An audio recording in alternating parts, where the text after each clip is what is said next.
বিসমিল্লাহির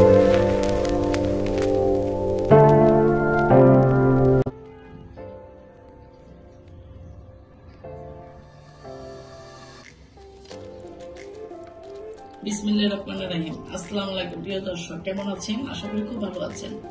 তো আপনাদের তো আমি অনেক ভালো আছি।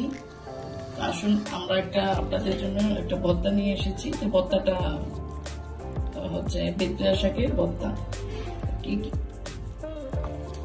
ভিউয়ার্স, আমরা ভর্তা শাকের ভর্তা দেখাবো। কি কি লাগছে? প্রথমে সুন্দর করে ভর্তা শাকগুলো বেছে ধুয়ে নিয়েছি। তারপর লাগতেছে আমার এতটুকু ভর্তা শাকের সাথে আমার লাগতেছে 2টা পেঁয়াজ, 4-5টা রসুন। আপনারা পেঁয়াজ চাইলে আর বেশি করে দিতে পারেন। তো আমি 2টা পেঁয়াজ দিচ্ছি, আর দিচ্ছি 3টা কাঁচামরিচ। জাল কম বেশি আপনারা পরিমাণ মতন করে নেবেন। আমি 3টা দিচ্ছি, আপনারা চাইলে 4টা বা 5টা দিতে পারেন এই শাকগুলোর সাথে, যারা চাল বেশি খান।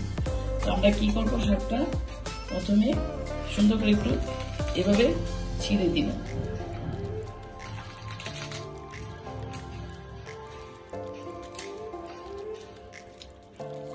একটা কড়াইতে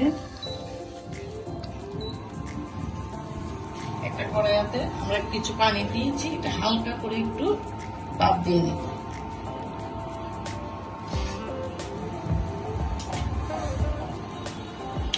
দর্শক, এই যে দেখেছেন আমাদের এরকম হবে। তো আমরা এটা উঠিয়ে নিচ্ছি, পানিটা ফেলে দেবো, আর এটা উঠিয়ে নিচ্ছি। এর মধ্যে আরেকটা ফ্রাই প্যানে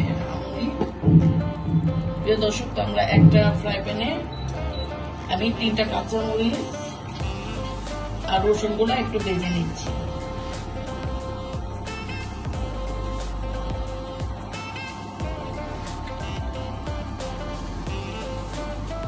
প্রিয় দর্শক, এই যে আমরা এইভাবে করে রসুন আর শুকনো কাঁচামরিচটা আমরা ভেজে নিলাম। প্রিয় দর্শক, আমি পানিটা এভাবে ছেঁকে নিয়েছি। আপনারা এইভাবে করে, যেহেতু গরম, এভাবে করে বা পানিটা ভালো করে চিপে নেবেন। আমি পানিটা পুরোটা চিপে নেব। ঠান্ডা হওয়ার জন্য আপনারা এরকম করে একটু ছড়িয়ে রাখবেন, তাহলে এটা তাড়াতাড়ি দ্রুত ঠান্ডা হয়ে যাবে, সময় লাগবে না। আমরা যারা একটু ব্যস্ত মানুষ, আমরা এইভাবেই তাড়াহুড়া যতটুকু রান্না সুন্দর মজাদার রান্না করা যায় আমরা সেই চেষ্টাই করবো। এইভাবে রাখলে কিছুক্ষণ ঠান্ডা হয়ে যাবে, তারপর আমরা কাজটা করবো চিপবার। যে দর্শক, আমরা এইভাবে করে এগুলো চিপিয়ে নিব। চিপিয়ে আমরা এভাবে একটু ভেজে নিব। এভাবে আমরা একটু ভর্তা শাকগুলো একটু ভেজে নিব। দর্শক, এই যে এইভাবে করে আমরা সুন্দর করে ছড়িয়ে শুকনা শুকনা করে একটু ভেজে নেব। সুন্দর একটা গন্ধ বের হচ্ছে। এভাবে যখন আপনি, তাহলে ভর্তাটা খেতে খুব মজা লাগে।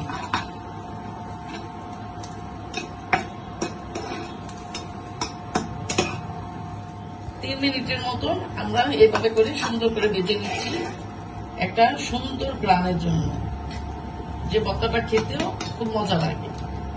আমরা অফ করে দিচ্ছি। প্রিয় দর্শক, সুন্দর করে আমরা পাটাটা, যদি কোনো আদা রসুন বেটে থাকি তাহলে সুন্দর করে পাটাটা এভাবে ধুয়ে নেব।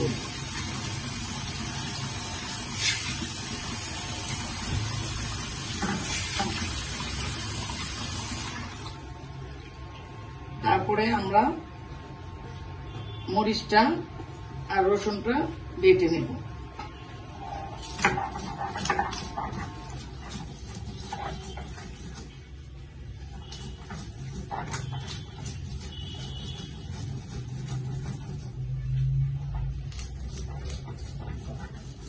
এভাবে করে প্রিয় দর্শক একটু আস্তে আস্তে করে বেটে নেব। এবার আমরা শাকগুলো দিয়ে দেব, সাথে আমরা একটু লবণ শাকগুলোর মধ্যে দিব। এটার মধ্যে দেওয়ার অর্থ হচ্ছে শাকটা আপনার শাক যেহেতু অনেক থাকে, লম্বা লম্বা, এগুলোর মধ্যে লবণটা ঢুকে যায় এইভাবে করে।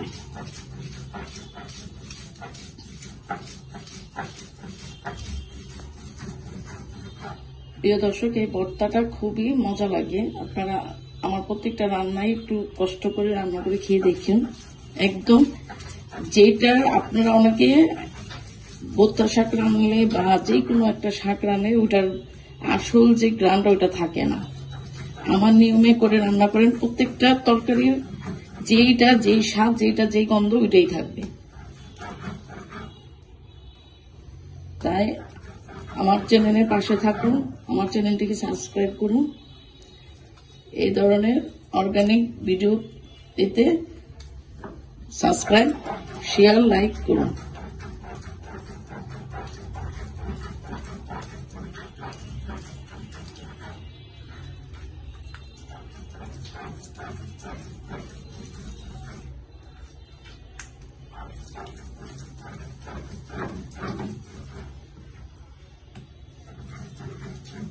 প্রিয় দর্শক, ভর্তা শাকটা কিন্তু খুব সুন্দর একটা গ্রাম আসতেছে। এটা কালার একটা অর্থ হচ্ছে এটা পানি পানি হবে না এবং গ্রামটাও খুব সুন্দর আসবে। আমরা পেঁয়াজগুলা দিব। কেউ যদি পেঁয়াজগুলা একদম মিহি করতে চান করবেন, আর কেউ যদি একটু আস্তে আস্তে রাখতে চান, ভর্তার মধ্যে পেঁয়াজটা একটু আস্তে আস্তে রাখলে মুখে যখন পড়ে ভর্তার সাথে খুব মজা লাগে। সকলের স্বাদ তো একই রকম না, কেউ চাইলে পুরো পিষে ফেলতে পারেন।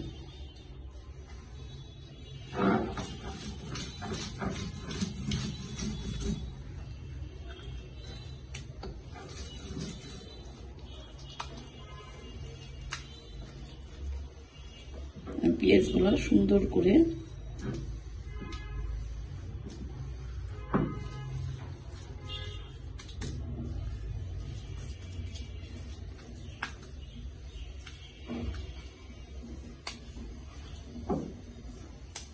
বিভিন্ন আনকমন ভর্তা, আনকমন তরকারি দেখতে আমার চ্যানেলে চোখ রাখুন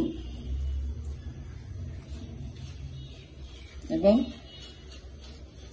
সাবস্ক্রাইব করে নোটিফিকেশনটি অন করুন।